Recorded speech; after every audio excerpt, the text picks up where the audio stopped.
Hi everybody, Lorina Q, Mystic Medium here today. So today's video is going to be about seeing spirits and clairvoyant vision. So, suddenly felt like a robot, that was weird. Okay, I need to get more comfortable. Anyway, I'm Lorina Quigley, your Mystic Medium. Yeah, I've been doing videos for a while here. I've had mystical experiences my whole life, pretty much, yeah. With beginning with starting to see my guardian angel at the age of around 21, like full-on vision standing in front of me. So, and I have seen lots of things with my physical eyes, with my eyes open, beings of light, angels, all sorts of really interesting and fun things. So I'm just sharing what I've learned through all of these years. And also I want to share, this is what I think or feel, that if you're into this kind of stuff, you want to have these kind of experiences. You want to perhaps become more psychic or learn how to control your psychic gifts.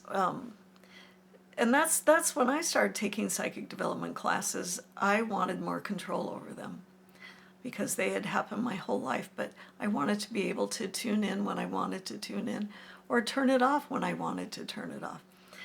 These are good skills to have. Anyway, so part of the reason why I'm doing this, I want to share some of my experiences, but I want to share how you can have those experiences and to dive deeper into having mystical experiences or having more awareness in the psychic realm, understanding it so it doesn't scare you, because some people, it really scares some people.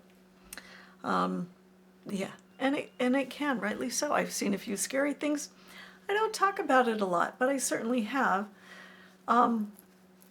because so that, well, you want to be able to have power in this psychic or unseen realm.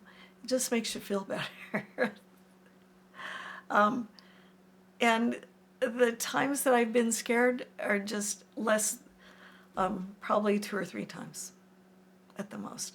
There's a lot more fear in the actual physical world than there is in the unseen realms. At least that's my experience, and I've had a lot of experiences. So my hair's driving me nuts, sorry. And it's allergy season, so I might sniff a little bit, just saying. Yeah. Anyway, so 2 things. I have been reading this book. I don't know if you've seen this. Richard Ireland, The Phoenix Oracle. It's an old book. I think it's from like 1971 or something. And it's hard to find copies of this these days. They come up on occasion. It is not being published now. Anyway, this guy was so psychic that and it started for him as a kid. He was in the hospital and they had to bandage up his eyes. Oh, yeah, he had corrective surgery for having, I think, cross-eyed. So they had to bandage up his eyes, and I guess he was just young enough that he could start seeing. He could see with the Band-Aids on his eyes. And when the doctors and nurses discovered this, they would actually try and tease him and fool him around what's really happening by throwing a ball and all sorts of things. And he could see. And I know that they do classes for kids these days. I forgot what it's called, sorry, trying to remember exactly, but it's become popularized these days, teaching smaller children psychic skills, specifically clairvoyance, to help keep that open, because it does become more shut as you grow up and decide that that's not working for me in this, as far as being popular and not being a weirdo, because you don't want to be a weirdo when you're a kid. So, but anyway, this guy, because of his experience. And then he had a mother who took him to a spiritualist. He kind of wandered into a spiritualist camp all by himself and started exploring that psychic realm at a really young age. And then his mother supported that and took him. So he had a lot of practice and was around a lot of people where he was able to grow that. Incredibly psychic guy. You check him out. I think he was on the Johnny Carson show once where he double taped his eyes and could read off of dollar bills, the serial numbers off of bills, dollar bills. Anyway, remarkable guy. And he did have a spiritualist church for a while. Anyway, I'm reading this book again. Very interesting. You can find it, read it. He has another book too that I have. And it does get into how you can become more psychic. So it is valuable. Anyway, I just wanted to read this little excerpt. I can't say that. Excerpt from this book. And it talks about having psychic vision. And I'm very clairvoyant.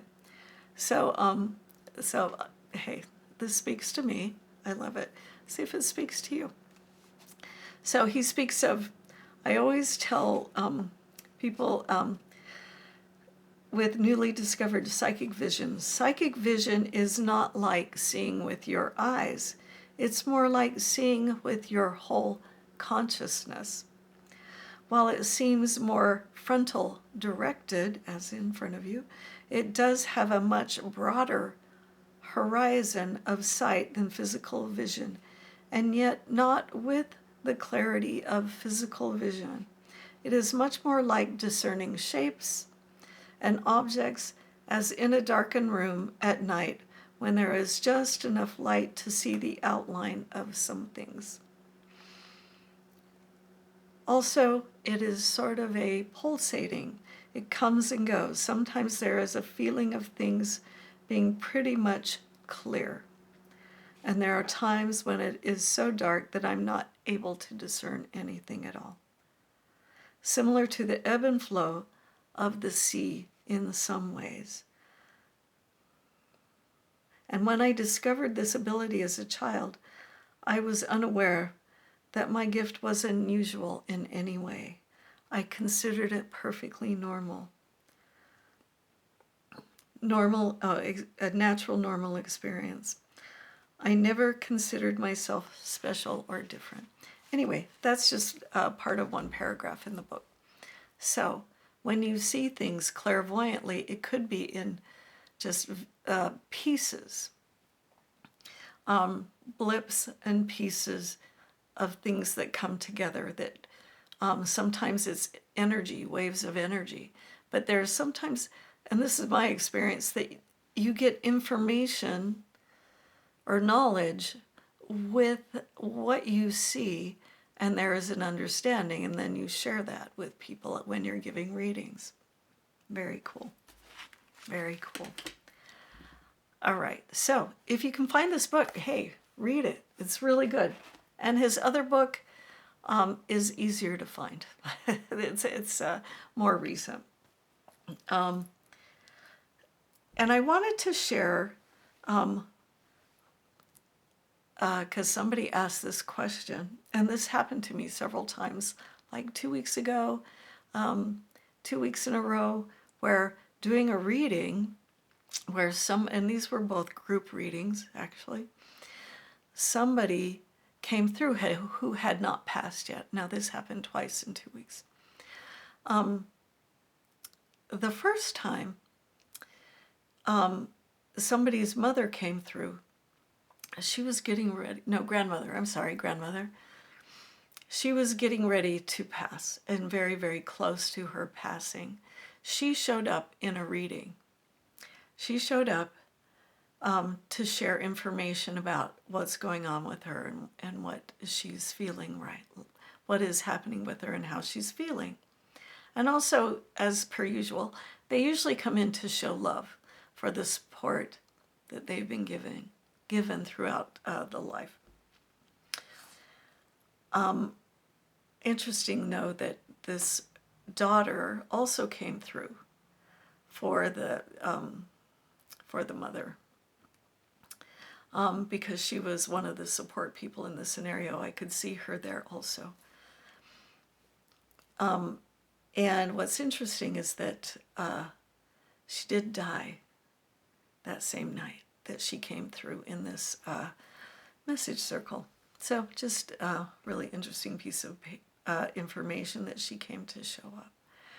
And sometimes when you feel this, you can feel that sense of difficulty of being here on earth, and the hardness. But then you also feel the hardness of being alive in a physical body, because that certainly is true. But also the love. There's also usually a sharing of love and appreciation. Okay, and then the second one was another circle. This is another message circle where someone came through who I could see them.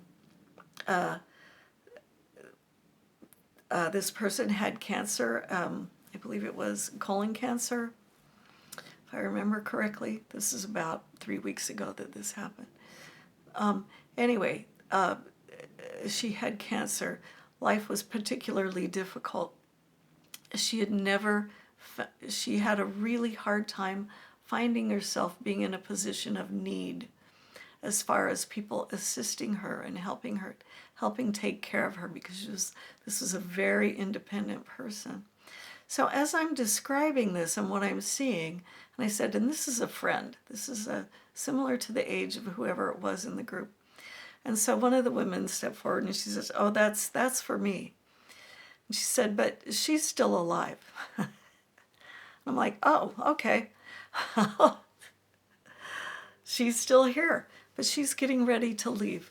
Anyway, so I thought that she had already passed, but she was getting ready to leave. And I want to just explain this a little bit.